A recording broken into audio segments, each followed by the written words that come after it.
ರಾಜೇಶ್ 35 ವರ್ಷದ ಯಶಸ್ವಿ ಉದ್ಯಮಿ. ಬೆಂಗಳೂರಿನ ಒಂದು ದೊಡ್ಡ ಮನೆಯಲ್ಲಿ ತನ್ನ ತಂದೆ 65 ವರ್ಷದ ರಾಮಯ್ಯ ಮತ್ತು ತಾಯಿ ಶಾಂತಮ್ಮ ಜೊತೆ ವಾಸಿಸುತ್ತಿದ್ದ. ಅವನ ಜೀವನದಲ್ಲಿ ಎಲ್ಲವೂ ಸರಿಯಾಗಿತ್ತು. ಒಳ್ಳೆಯ ಕೆಲಸ, ಸಮಾಜದಲ್ಲಿ ಗೌರವ, ಒಂದು ಆರಾಮದಾಯಕ ಜೀವನ. ಆದರೆ ಒಂದು ದಿನ ಶಾಂತಮ್ಮ ಗರ್ಭಿಣಿಯಾಗಿರುವುದನ್ನು ತಿಳಿದಾಗ ರಾಜೇಶ್ಗೆ ಆಘಾತವಾಯಿತು.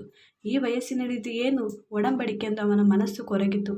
ಸಮಾಜದ ಟೀಕೆ, ಗೆಳೆಯರ ಮಾತು, ಕುಟುಂಬದ ಗೌರವದ ಬಗ್ಗೆ ಯೋಚಿಸಿದ ರಾಜೇಶ್ನ ಕೋಪ ತಾರಕ್ಕೇರಿತು. ಒಂದು ಕ್ಷಣದ ಆವೇಗದಲ್ಲಿ ಅವನು ತಂದೆ ತಾಯಿಯನ್ನು ಮನೆಯಿಂದ ಹೊರಗಟ್ಟಿದ. ನೀವಿಬ್ಬರು ಇದರಿಂದ ನಮಗೆ ಮಾನಹಾನಿ ಆಗುತ್ತದೆ, ಹೊರಗೆ ಹೋಗಿ ಎಂದು ಕಿರಿಚಿದ.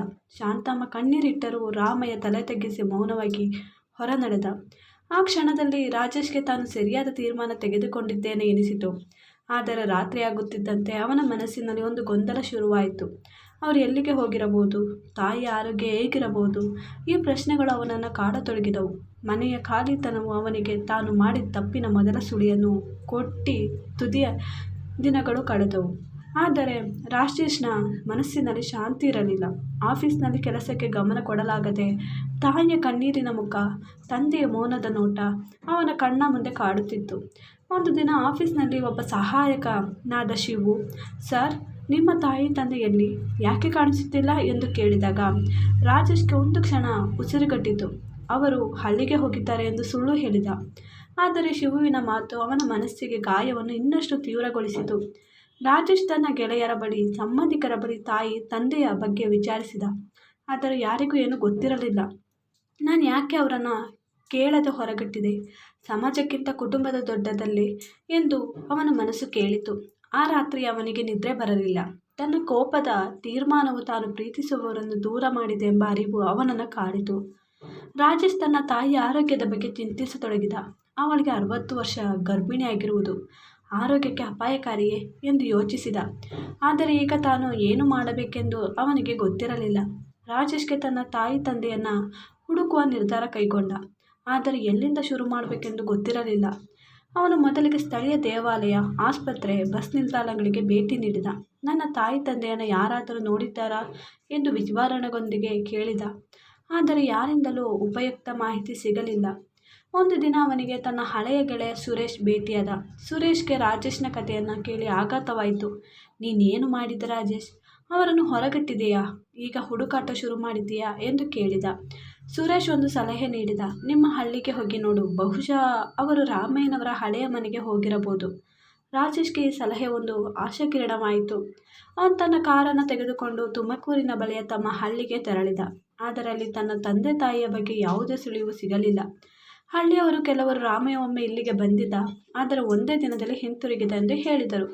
ರಾಜೇಶ್ಗೆ ತನ್ನ ತಪ್ಪಿನ ತೀವ್ರತೆ ಇನ್ನಷ್ಟು ಅರಿವಾಯಿತು. ರಾಜೇಶ್ನ ಹುಡುಕಾಟ ಮುಂದುವರೆಯಿತು. ಆದರೆ ಸಮಾಜದ ಒತ್ತಡವು ಅವನನ್ನು ತಡೆಯಿತು. ಗೆಳೆಯರು ಮತ್ತು ಸಂಬಂಧಿಕರು ನಿನ್ನ ತಾಯಿಯ ಗರ್ಭಿಣಿತನದ ಬಗ್ಗೆ ಕೇಳಿದೆವು, ಇದು ಏನು ಅವಮಾನ ಎಂದು ಟೀಕಿಸಿದರು. ರಾಜೇಶ್ಗೆ ಈ ಮಾತುಗಳು ಕಿವಿಗೆ ಚುಚ್ಚಿದವು. ನಾನು ಇದಕ್ಕೆ ಕಾರಣ, ಆದರೆ ಈಗ ತಪ್ಪನ್ನು ಸರಿಪಡಿಸಿಕೊಳ್ಳಲು ಬಯಸುತ್ತೇನೆ ಎಂದು ಯೋಚಿಸಿದ. ಆದರೆ ಸಮಾಜದ ಒತ್ತಡದಿಂದಾಗಿ ಅವನು ತನ್ನ ಹುಡುಕಾಟವನ್ನು ಗುಪ್ತವಾಗಿಡಲು ನಿರ್ಧರಿಸಿದ. ಒಂದು ದಿನ ಆಫೀಸ್ನಲ್ಲಿ ಒಂದು ಫೋನ್ ಕಾಲ್ ಬಂತು. ರಾಜೇಶ್, ನಿನ್ನ ತಂದೆಯನ್ನು ನಾನು ಒಂದು ಆಶ್ರಮದಲ್ಲಿ ನೋಡಿದೆ ಎಂದು ಒಬ್ಬ ಅಪರಿಚಿತ ವ್ಯಕ್ತಿಗೆ ಹೇಳಿದ. ರಾಜೇಶ್ ತಕ್ಷಣ ಆಶ್ರಮಕ್ಕೆ ಧಾವಿಸಿದ. ಆದರೆ ಅಲ್ಲಿ ರಾಮಯ್ಯ ಇರಲಿಲ್ಲ. ಆಶ್ರಮದ ಸ್ವಾಮೀಜಿ, ನಾನು ಒಬ್ಬ ವೃದ್ಧ ದಂಪತಿಗಳನ್ನು ನೋಡಿದೆ, ಆದರೆ ಅವರು ಇಲ್ಲಿಂದ ಹೊರಟು ಹೋಗಿದ್ದಾರೆ ಎಂದು ಹೇಳಿದರು. ರಾಜೇಶ್ನ ಆಶಾಭಾವನೆ ಮತ್ತೊಮ್ಮೆ ಮುರಿತು. ರಾಜೇಶ್ನ ಜೀವನದಲ್ಲಿ ಒಂಟಿತನ ತಾಂಡವತೊಡಗಿತು. ದೊಡ್ಡ ಮನೆಯ ಖಾಲಿತನ, ತಾಯಿಯ ಒಲೆಯ ಘಮ, ತಂದೆಯ ಜ್ಞಾನದ ಮಾತುಗಳು ಎಲ್ಲವನಿಗೆ ಕಾಡತೊಡಗಿತು. ಒಂದು ದಿನ ತನ್ನ ತಾಯಿಯ ಹಳೆಯ ಒಡವೆಯ ಪೆಟ್ಟಿಗೆಯನ್ನು ತೆರೆದಾಗ ಒಂದು ಪತ್ರ ಸಿಕ್ಕಿತು. ಅದರಲ್ಲಿ ಶಾಂತಮ್ಮ ಬರೆದಿದ್ದರು. ರಾಜೇಶ್, ನೀನು ಯಾವಾಗಲೂ ನಮ್ಮ ಗೌರವವನ್ನು ಕಾಪಾಡಿದೆ, ಆದರೆ ನಾವು ನಿನಗೆ ಒಂದು ಆಶ್ಚರ್ಯವನ್ನು ಕೊಡಲು ಬಯಸಿದೆವು. ಈ ಪತ್ರ ರಾಜೇಶ್ನ ಹೃದಯವನ್ನು ಕರಗಿಸಿತು. ಅವನಿಗೆ ತಾಯಿಯ ಗರ್ಭಿಣಿತನದ ಬಗ್ಗೆ ತಿಳಿಯದೆ ತಾನು ತೀರ್ಮಾನ ತೆಗೆದುಕೊಂಡಿದ್ದೇನೆ ಎಂಬ ಅರಿವಾಯಿತು. ರಾಜೇಶ್ ತನ್ನ ತಾಯಿಯನ್ನು ಕ್ಷಮಿಸಲು, ಅವರನ್ನು ಹಿಂತಿರುಗಿಸಲು ನಿರ್ಧರಿಸಿದ. ರಾಜೇಶ್ಗೆ ಒಂದು ದಿನ ಆಫೀಸ್ನಲ್ಲಿ ಒಂದು ಸುಳಿವು ಸಿಕ್ಕಿತು. ಒಬ್ಬ ಸಹಾಯಕ ನಿಮ್ಮ ತಂದೆಯನ್ನು ಮೈಸೂರಿನ ಒಂದು ಆಸ್ಪತ್ರೆಯಲ್ಲಿ ನೋಡಿದೆ ಎಂದು ಹೇಳಿದ. ರಾಜೇಶ್ ತಕ್ಷಣ ಮೈಸೂರಿಗೆ ತೆರಳಿದ. ಆಸ್ಪತ್ರೆಯಲ್ಲಿ ಶಾಂತಮ್ಮ ಚಿಕಿತ್ಸೆಗಾಗಿ ಬಂದಿದ್ದಳು ಎಂದು ತಿಳಿಯಿತು. ಆದರೆ ಅವರು ಈಗ ಇಲ್ಲಿಂದ ಹೊರಟು ಹೋಗಿದ್ದಾರೆ ಎಂದು ಹೇಳಿದರು. ರಾಜೇಶ್ಗೆ ತನ್ನ ತಾಯಿಯ ಆರೋಗ್ಯದ ಬಗ್ಗೆ ಚಿಂತೆ ಹೆಚ್ಚಾಯಿತು. ಆಸ್ಪತ್ರೆ ದಾಖಲೆಗಳಲ್ಲಿ ರಾಮಯ್ಯ ಒಂದು ಸಣ್ಣ ಗ್ರಾಮದ ವಿಳಾಸವನ್ನು ಕೊಟ್ಟಿದ್ದ ಎಂದು ತಿಳಿಯಿತು. ರಾಜೇಶ್ ಆ ಗ್ರಾಮಕ್ಕೆ ತೆರಳಿದ. ಅಲ್ಲಿ ಒಬ್ಬ ವೃದ್ಧೆ, ನಿಮ್ಮ ತಂದೆ ತಾಯಿ ಇಲ್ಲಿಗೆ ಬಂದಿದ್ದರು, ಆದರೆ ಒಂದು ಆಶ್ರಮಕ್ಕೆ ಹೋಗಿದ್ದಾರೆ ಎಂದು ಹೇಳಿದಳು. ರಾಜೇಶ್ಗೆ ಆಶಾದಾಯಕ ಸುದ್ದಿಯಾಯಿತು. ರಾಜೇಶ್ ಆ ಆಶ್ರಮಕ್ಕೆ ತೆರಳಿದ. ಅಲ್ಲಿ ಸ್ವಾಮೀಜಿ ರಾಮಯ್ಯ ಮತ್ತು ಶಾಂತಮ್ಮನನ್ನು ಗುರುತಿಸಿದರು. ಅವರು ಇಲ್ಲಿಗೆ ಬಂದಿದ್ದರು, ಆದರೆ ಶಾಂತಮ್ಮನ ಆರೋಗ್ಯದಿಂದಾಗಿ ಅವರು ಒಂದು ಚಿಕಿತ್ಸಾ ಕೇಂದ್ರಕ್ಕೆ ಹೋಗಿದ್ದಾರೆ ಎಂದು ಹೇಳಿದರು. ರಾಜೇಶ್ಗೆ ತನ್ನ ತಾಯಿಯ ಆರೋಗ್ಯದ ಬಗ್ಗೆ ಚಿಂತೆ ಹೆಚ್ಚಾಯಿತು. ಸ್ವಾಮೀಜಿ, ನಿನ್ನ ತಾಯಿ ತಂದೆ ನಿನ್ನನ್ನು ತುಂಬ ಪ್ರೀತಿಸುತ್ತಾರೆ, ಅವರಿಗೆ ಕ್ಷಮೆಯ ಅಗತ್ಯವಿಲ್ಲ, ಆದರೆ ನಿನಗೆ ಕ್ಷಮೆಯ ಅಗತ್ಯವಿದೆ ಎಂದು ಹೇಳಿದರು. ಈ ಮಾತು ರಾಜೇಶ್ನ ಹೃದಯಕ್ಕೆ ತಾಕಿತು. ಚಿಕಿತ್ಸಾ ಕೇಂದ್ರಕ್ಕೆ ತೆರಳಿದ.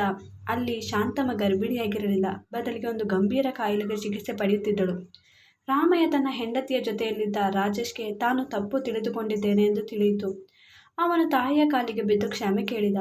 ಶಾಂತಮ್ಮ, ನಾನು ನಿನ್ನನ್ನು ಎಂದಿಗೂ ದ್ವೇಷಿಸಲಿಲ್ಲ ಎಂದು ಹೇಳಿದಳು. ರಾಜೇಶ್ ತನ್ನ ತಾಯಿ ತಂದೆಯನ್ನು ಮನೆಗೆ ಕರೆತಂದ. ಆದರೆ ಶಾಂತಮ್ಮನ ಆರೋಗ್ಯ ದುರ್ಬಲವಾಗಿತ್ತು. ರಾಜೇಶ್ ತನ್ನ ಕೆಲಸವನ್ನು ಕಡಿಮೆ ಮಾಡಿ ತಾಯಿಯ ಆರೈಕೆಗೆ ಸಮಯ ಕೊಟ್ಟ. ಈ ಸಮಯದಲ್ಲಿ ಅವನಿಗೆ ಕುಟುಂಬದ ಮೌಲ್ಯ ತಿಳಿಯಿತು. ಸಮಾಜದ ಟೀಕಿಗಳನ್ನು ಎದುರಿಸಲು ರಾಜೇಶ್ ಕಲಿತ. ಶಾಂತಮ್ಮನ ಆರೋಗ್ಯ ಸುಧಾರಿಸಿತು. ರಾಜೇಶ್ ತನ್ನ ತಾಯಿ ತಂದೆಯೊಂದಿಗೆ ಹೊಸ ಜೀವನವನ್ನು ಶುರು ಮಾಡಿದ. ಅವನು ಸಮಾಜಕ್ಕೆ ಕಿವಿಗೊಡದೆ ಕುಟುಂಬದ ಮೇಲೆ ಗಮನ ಕೊಟ್ಟ. ಕಥೆಯು ಕ್ಷಮೆ, ಪ್ರೀತಿ ಮತ್ತು ಕುಟುಂಬದ ಮೌಲ್ಯವನ್ನು ಒತ್ತಿ ಹೇಳಿತು. ಈ ಸ್ಟೋರಿ ಇಷ್ಟ ಆದರೆ ಪ್ಲೀಸ್ ನನ್ನ ಚಾನಲ್ನ ಲೈಕ್ ಮಾಡಿ, ಚಾನಲ್ ಸಬ್ಸ್ಕ್ರೈಬ್ ಮಾಡೋದನ್ನು ಮರಿಬೇಡಿ. Thanks for watching.